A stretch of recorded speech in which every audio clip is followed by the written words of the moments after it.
Hello everyone! Welcome back to my YouTube channel, Pinoy Crew TV.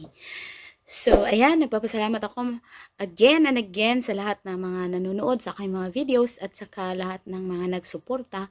Ayan, dahil sa inyo ay nadadagdagan ang ating subscribers araw-araw.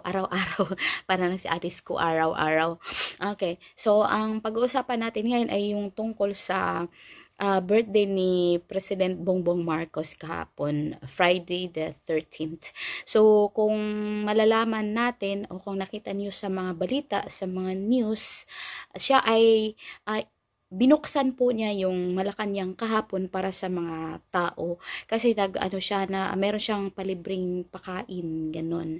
So, ayan na nga, mahilig siyang magbigay ng ayuda at mahilig din siya pakain. So, in fairness naman, ganun talaga kahit sa mga party, not unless na arrange mo talaga masyado, lalo na kung bilang mo lang ang mga tao, so maayos.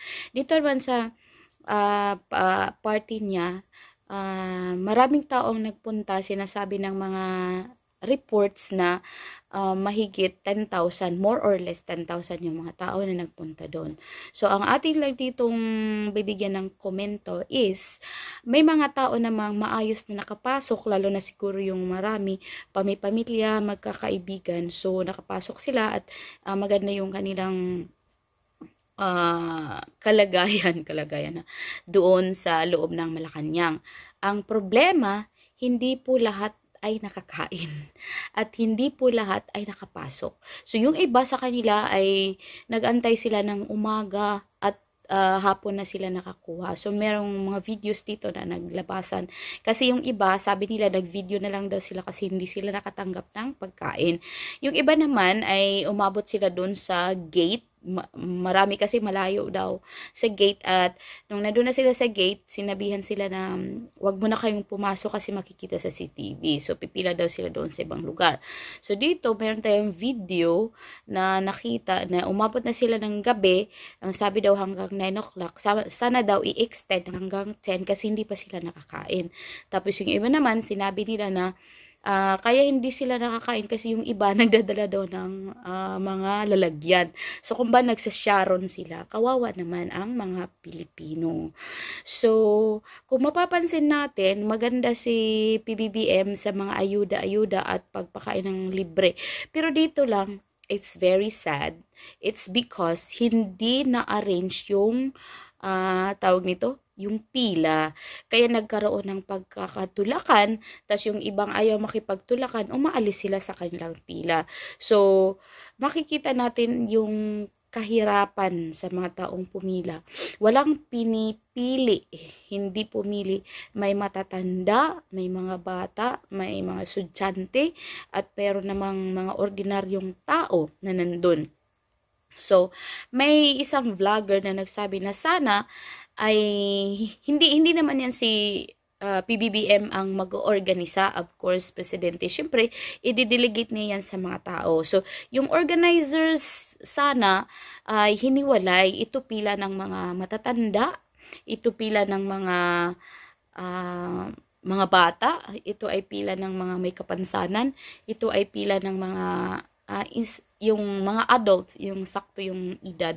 Kasi nandun talaga, hindi mo maiiwasan kasi yung mga tao nag-uunahan. So, parang makikita mo yung mga tao na kulang ng pagkain. Ganun. Yung iba excited at yung iba naman ay nagpunta doon kasi wala ngang maganon dahil sa kahirapan. Siguro mas maganda siguro kung yung mga tao ay binigyan nila para sa akin. Pwede ba maging presidente? Hindi ka papasa. Walang boboto sa'yo. Okay. So, sana yung ginawa niya ay ganito. Binigyan niya ng area ba? Halimbawa, so umaga. Sige, dito kayo, mga taga Quezon City. Tapos pagkahapon, sige, may oras ba? May oras. At yung iba, bigyan na lang ng pagkain para makaalis kasi hindi sila magkakasya sa loob. Syempre, marami hindi nakapasok kasi hindi nga magkasya. Pwedeng pumasok doon, tapos picture ganun labas. Tapos yung mga nakapack lunch ba? Kagaya dito sa Thailand. Dito sa Thailand, may nagpapakain din yung mga politicians pero hindi ganyan. Ano sa kanila, pack lunch para yung tao hindi nagkakagulo. Kasi kung makikita mo, may isang vlogger ng BBM na nag-vlog siya, nagalit siya doon. Sinabi niya, "Uy, mga Pilipino, huwag naman kayong ganyan. Mga basura niyo, hindi niyo tinatapon sa tamang lalagyan." Kasi nagkalat talaga, as in. Kung makikita niyo yung vlog niya, nagalit siya doon. So, dito, may sinasabi ng ibang mga Pilipino na kinakawawa ang mga pobre. Malayo sila sa KOJC pag-birthday ni Pastor, special treatment ang mga pobre. Na-compare na naman. So, ito. Kawawa mga tao, mahirap gagamitin nila yan sa election. It's true. Always, palagi yan. Kasi ang mga taong mahihirap, kung ano binibigay sa kanila, ay tinatanggap. Kasi nga, yung kanilang reasoning is ganito. Pera din naman natin yan, so tanggapin natin. Pero ang problema dyan, kung sino yung nagbibigay, syempre yun ang maaalala mo, iboboto ko si ganito, ganyan, kasi ito yung nagbigay sa atin. Hindi naiisip ng isang tao, ng mga tao na yung binibigay sa kanila, yung binibigay sa atin ay kakarampot lang yun sa kukunin nila. O tingnan natin si Miss Stella Kimbo. So ngayon, na siya, na lifestyle check na siya ng mga marites. Nakita na yung mga ari-arian niya na sinusuot niya na nakalagay sa kanyang katawan. So ayan, nag-deactivate na siya na kanyang Facebook, pati yung mga comment sections, ganon.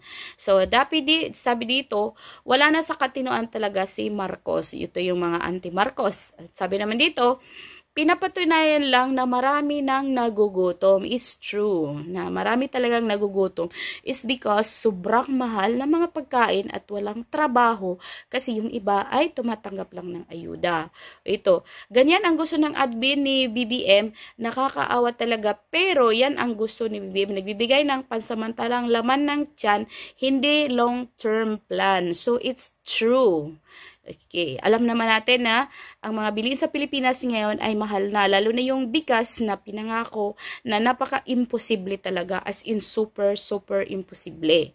Ito pa, pera ng bayan nilulustay sa sikretong pakanta-kanta, never again to bongbong. Isa pa yon kasi meron siyang sabi naman gift, yung duran-duran na sikat yun dati, matagal na sikat na grupo, ban ba yun? Basta grupo ganun. Okay. Tapos ito pa, naku po, nakakaya ang mga tao sa Pinas. Nakakaya talaga.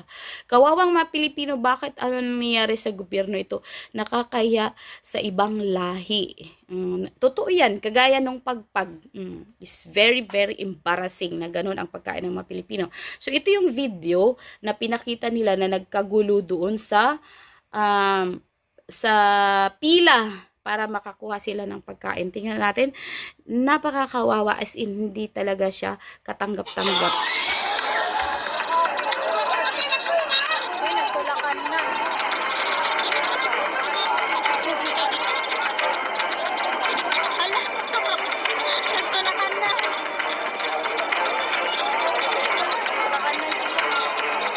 Okay, so ayan na siya. Nakita niyo na? Kawawa talaga, as in super kawawa. Napakakawawa ng mga taong ito.